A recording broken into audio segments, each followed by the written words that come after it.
Cats Don't Dance is an underappreciated animated movie from the 90s. The movie was distributed by Warner Brothers, but it was actually made by Turner Feature Animation. Warner Brothers acquired the movie after the merger of Time Warner with Turner Broadcasting System in 1996. The film ended up being a box office failure by only grossing $3 million due to lack of marketing and promotion at the time of its release. Despite this, it generally received some positive reviews and praise from critics and audience towards its colorful animation, humor, voice performances, and musical numbers. Fun fact, this movie was originally supposed to be a live-action hybrid like Who Framed Roger Rabbit or Space Jam, starring Michael Jackson, but Michael dropped out of the movie, so they had to rework it, and it became to what it was. The movie itself is about a cat named Danny who dreams of being a Hollywood star. Another character in the movie who Danny always seems to be getting in the way of is Sawyer, a secretary for the Animal Talent Agency. Danny first meets Sawyer after her boss pairs them up in an upcoming movie. Your partner is new in town, be nice. Forget it. A deal is a deal. Not get out of a picture. Other characters include Tilly, the plucky and optimistic hippo, Pudge, the excitable and determined penguin, PW, the shy and frightened turtle that always follows instructions from a fortune cookie, Wooly, the happy-go-lucky piano-playing elephant, Cranston, the grumpy bad-mouthing goat, Francis, the sarcastic and sassy fish, and probably the best characters in the movie, Darla Dimple and her butler Max, the villains of the movie. Darla on the outside is cute, kind, and lover of children and animals, but on the inside, she's a demonic monster of epic proportion.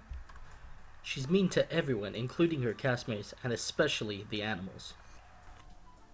Now, they don't really go into why she's like this, but from what I've gathered from the movie, it's plain and simple. She just wants to be on top. She wants to be the only one with all the fame and the fortune, and the animals, especially Danny, pose a threat to all of that. So she takes matters into her own hands so she can stay relevant. The movie starts out with Danny leaving his hometown to head to Hollywood. He winds up getting a small part in the Noah's Ark movie, starring Dollar herself. After he receives the script, all he sees he has to say is meow, and decides to spruce it up a little. After interrupting Darla singing, Darla blows up with anger and gets her butler Max to come in and teach Danny a lesson and to stay in his place. Even after learning animals don't get fair treatment, Danny doesn't give up and tries to help everyone remember the good times when they acted and sang and danced together. Darla catches wind of this and comes up with a plan to stop him, in which she tricks him into think he's performing for the big boss. Danny gathers all the animals to do a big musical number, but Darla sabotages them and gets them kicked out of the studio and banned for life. They find out that Darla was behind it all and that Danny trusted her with his plan. After all of that, everybody's out of jobs and they all shut him out. Danny for once loses all hope and decides to head back to his hometown. Sawyer tries to stop him leaving by catching him at the bus stop, but just barely misses him. After a little talk with the bus driver, Danny decides to give himself one more chance and decides to put on a secret presentation at Darla's latest movie premiere. Danny invites all of his friends to the premiere so they can perform and show what they can do in front of everybody. Once the movie finishes, he introduces himself and his friends and that they have a special show from Darla herself with an all-animal cast. They start to perform, but Darla tries to sabotage them and their performance, but it all only ends up looking better in their favor.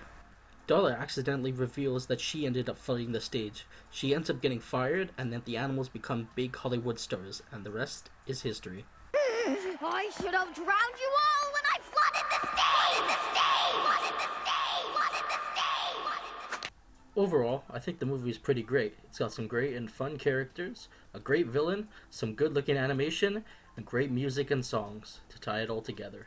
And I definitely recommend everyone give this one a watch. Thank you so much for watching this video. If you like this video, please give it a like and subscribe for more content.